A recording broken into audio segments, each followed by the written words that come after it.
Ловци на храна, защото всяка рецепта разказва история.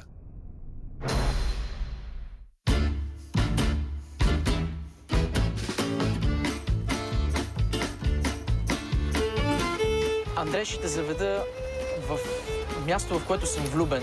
В една ферма, която е създадена 1882 година. Уникално.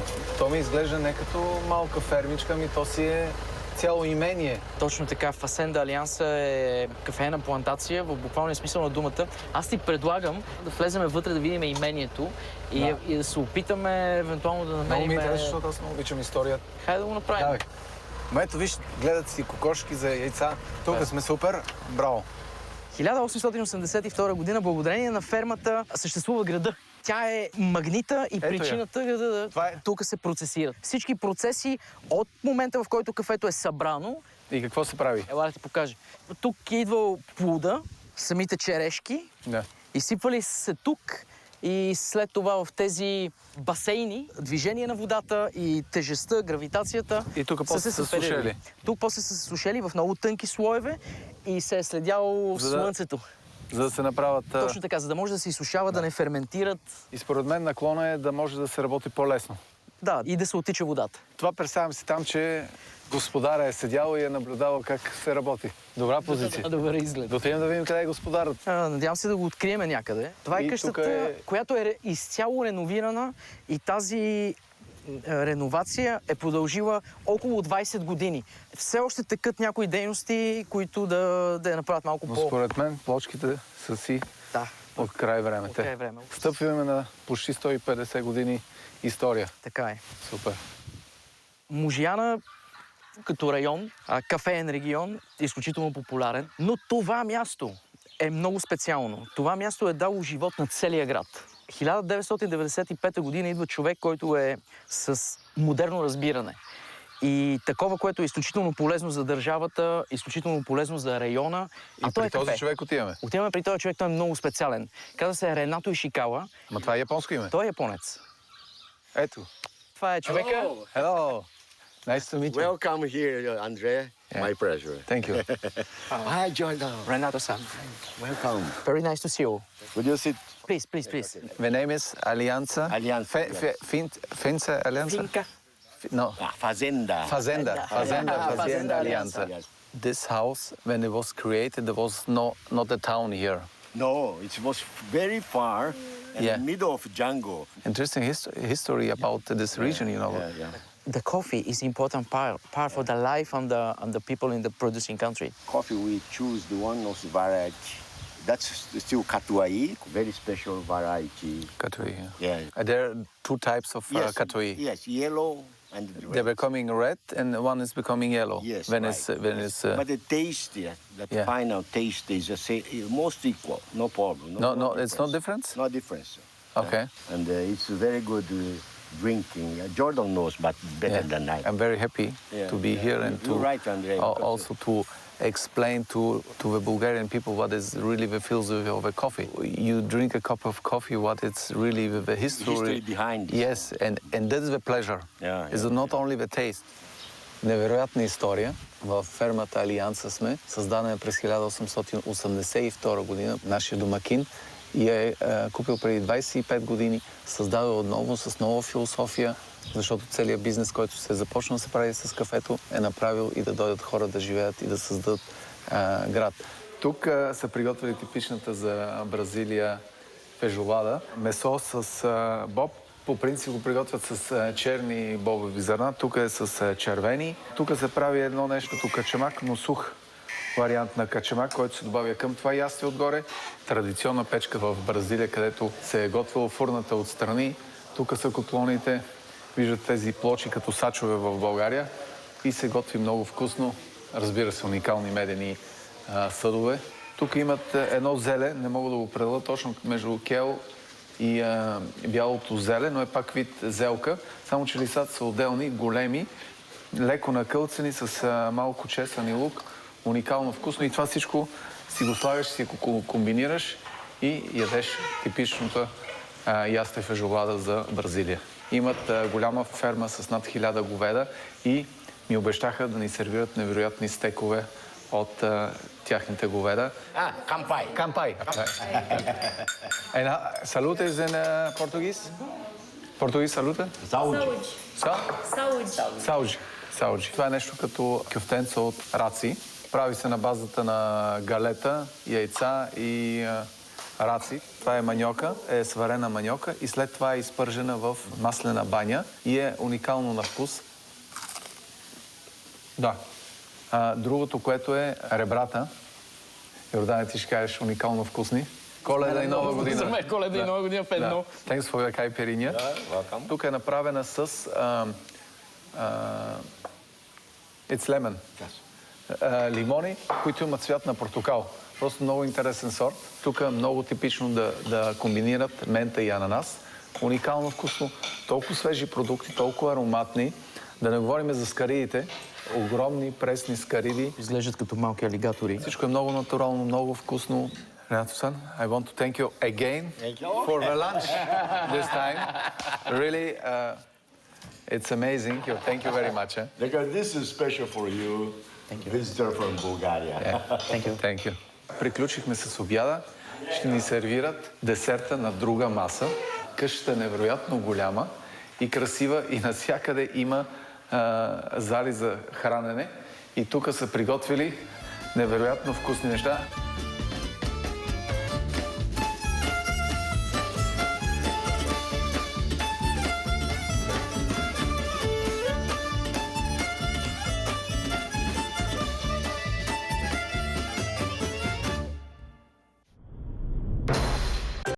Да видим дръвчетата, в какво състояние са. Пък за пръв път идвам в голяма ферма за кафе или плантации, даже може да се каже. Аз вече виждам тук част от кафето.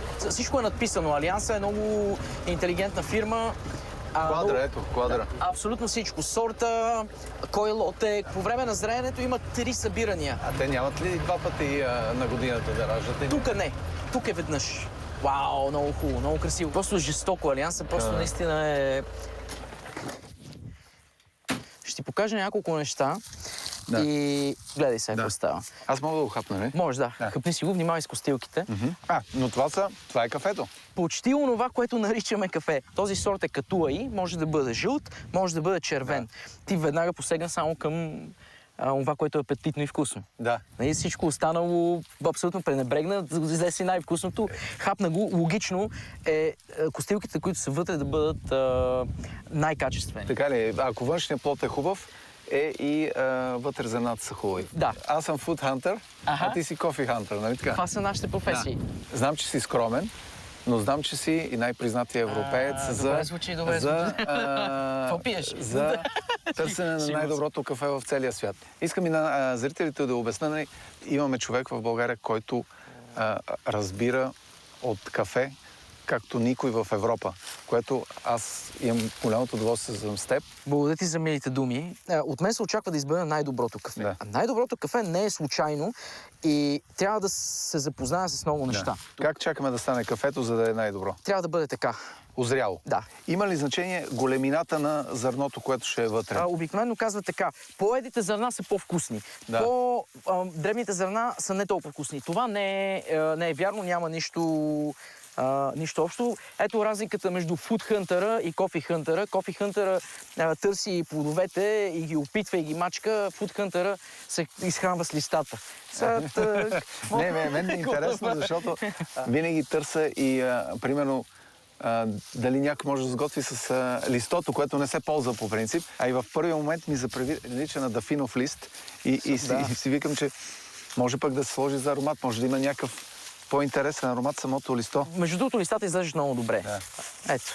Това сега, това какво е? Това не става вече за нищо, нали така? Чакай сега, не става за нищо. С това ще се изхрани Бразилия, с това ще се изхрани... Ако приеме, че кафето е храна, значи това ще влезе в чашата на бразилците, това ще влезе в чашата на европейците, които купуват мас-маркет продукти. Ако го няма това тази година, фермерите ще престанат да работят. Така, събира това, защото това е вкусно и качествено и затова ще получи достатъчно пари. Цена. Естествено, но тази по-висока цена няма да му стигне, за да покрие разходите по фермата. Гледай. За една чаша кафе ни трябват около 60, 70, 80 зранца. За една чаша кафе ни трябват 80? Ага. Искаш да ми кажеш, че една чаша кафе съдържа 50 кафе зърна. Да речем 40 череши. 40 череши. Добре, плюс-минус. Ако приемем, че аз днес ще изпия 10 чаши кафе, ти ще изпиеш 6. Да. Ние трябва да бачкаме цял ден, за да може да си покрием... Разхода по кафето. Само да си доставим това луксозно, това е луксозен експириенс. Впечатлен съм. Смисъл, за една чаша кафе ни трябват, както тук се изразяват, череши, а реално вътре са бобените... Вътре са костилчиците или семенцата?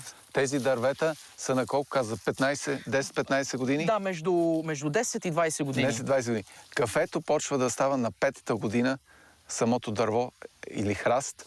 Той е храст, нали? Храст, да. Храст. На 5-та година... Арабиката е храст, робустата е дърво. Да.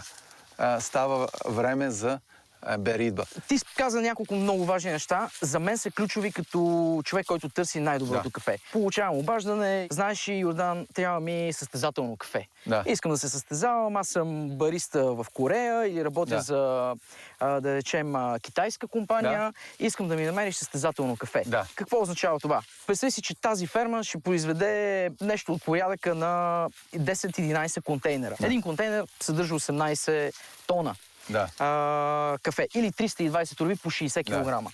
Приблизително 60, и сега това не е шега, килограма някъде в Бразилия ще бъдат с уникално качество. Те ще имат вкус, който не е типично кафеен, тъмно шоколадов вкус, а плодов, та дори и флорален.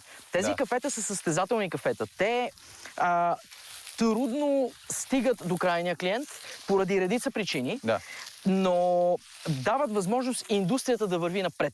Как разбираш къде е най-доброто кафе, къде е най-доброто място да отидеш? Има начини, от които да черпи информация, и защото тази информация... Лека тайна, разбирам. Андре, информацията ми е важна, защото трябва да взема решение кога да посетя държавата. Да, но спрямо информацията. Това ми звучи като шпионски филм. Ами това е шпионски филм, защото тук има ни...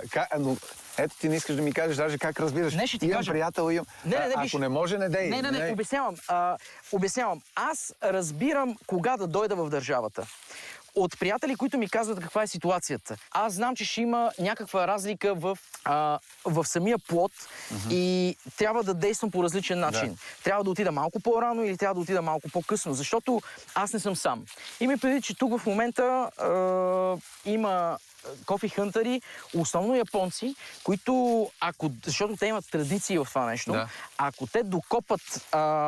Не само в чая, имат и в кафето. Имат и в кафето. Обясни ми как ще изпревариш ти японците или те ти изпреварват тебе. Как става въобще това? Това ми звучи наистина... Ами сега не забравяй, че аз съм българче. Какво означава това? Трябва да работя малко по-твърдо, отколкото всички останали. За да мога да се докажа. Това означава, че ако те работят на 100%, аз трябва да бачкам на 110%. В което няма проблем. Как си постигнал да ти вярва целия свят, че това кафе е най-добро? Няколко са пътищата. Единият е да съдействаш, да си част от международното жури на реномирани шампионати за кафе. Има два, които... То е реално не, да го обясниме, то не е шампионат, то е оценяване на кафе. Точно така. Аз журирам в Cup of Excellence. Cup of Excellence е неправителска организация, не е... Само да кажа, и аз го знам, че ти си единствен европеец там. Последните няколко години, Искам просто да те поздравя, защото това е уникално. Това е единственият европеец, българин, който оценява кафето на световно ниво и даже го предлага в целия свят. И от Йордан Дъбов зависи дали кафето ще се продаде или как ще бъде оценено. И целият свят му вярва за това нещо. И аз съм направо впечатлен и съм много хепи, че ти ме покани тук и успявам да науча толкова много неща за кафето. И направо аз се почувствах като в някакъв шпионски филм, защото не съм очаквал, че е такава надпревара и такова състезание за кафето. Тази страст на него към кафето и на мен към храната ни доближава още повече и се борим. И още един път. На невероятно място сме, но сега къде отиваме? Сега отиваме да видим какво се случва с тези плодове, след като са събрани по един или друг начин. Качваме ли се? Продължаваме. Ще видим как се процесира кафето. Супер, давай!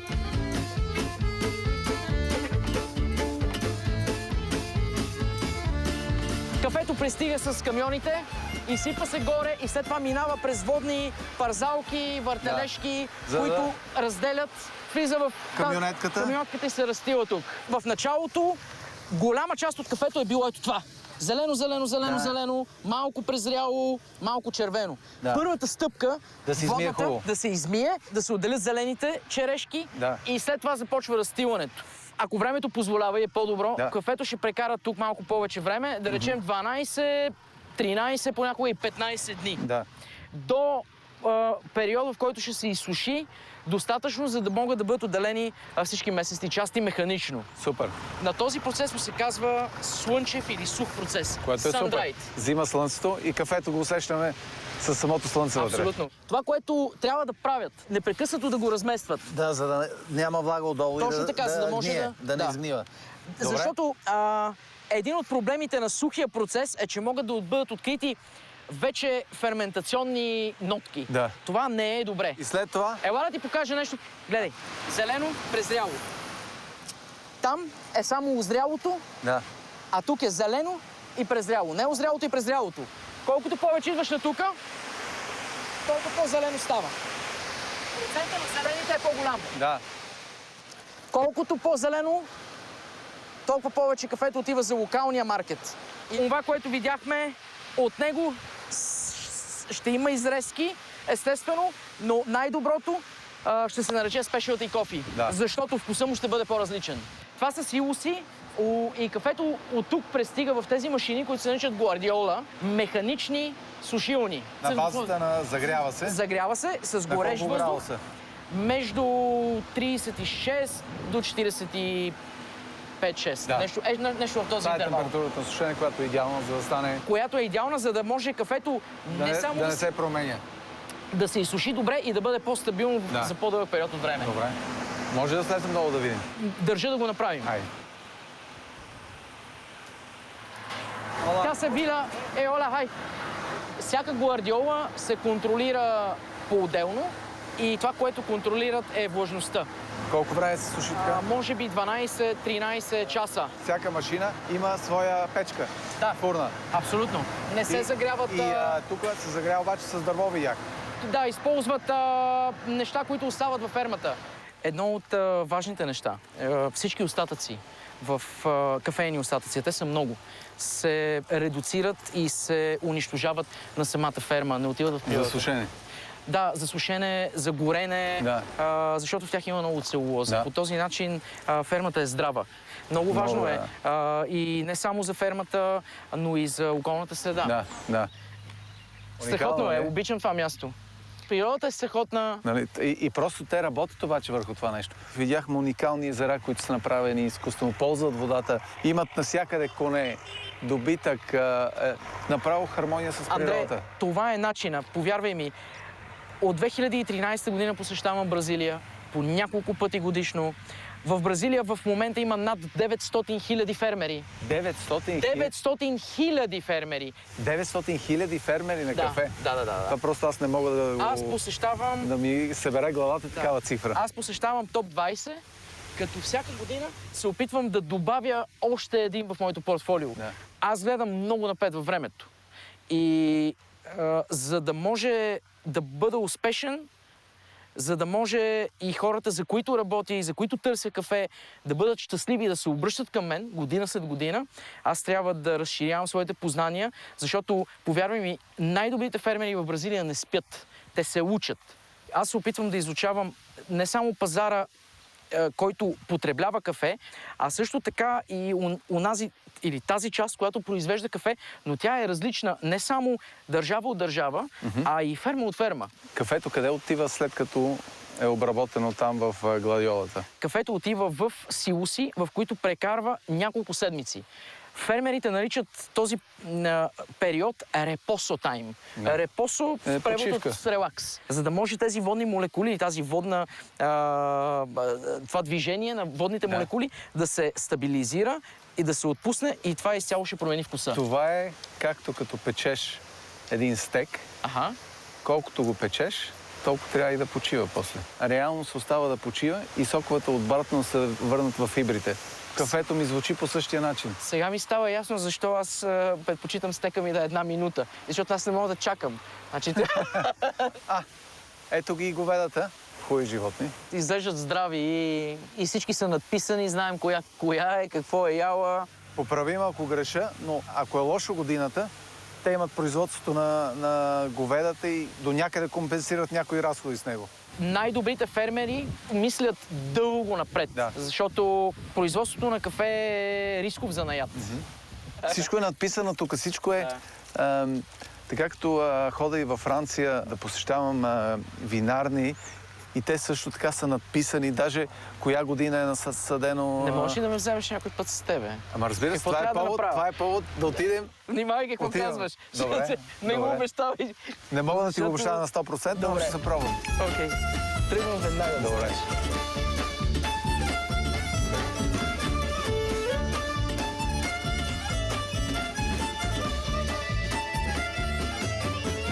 Джордан, много хубав ден. Много интересен, пълен с емоции, с Да. интересни хора. Фермата беше невероятна. Алианса е сърцето на Espíritu Santo de Pinhal. Да. Много се радвам, че Алианса е мястото, което те впечатли така, както впечатли мен преди години, че имам тази чест и възможност да си партнирам с Ренато Сан и да работя. Ренато Сан подари ни и качаса от лежала 20 Естествено. годишна. Не знаех, че тук традицията, като в България, почти пиеш рекията в началото за Ами да, ето си кажем на здраве. на здраве. И Здраве. мерси още един Добре път за дошъл. това, което направи за мен, да науча толкова много за кафето. На здраве. Много хубаво, наистина. Добър апетит ти пожелавам. Благодаря ти. Благодаря ти за вечерята. Жестоко.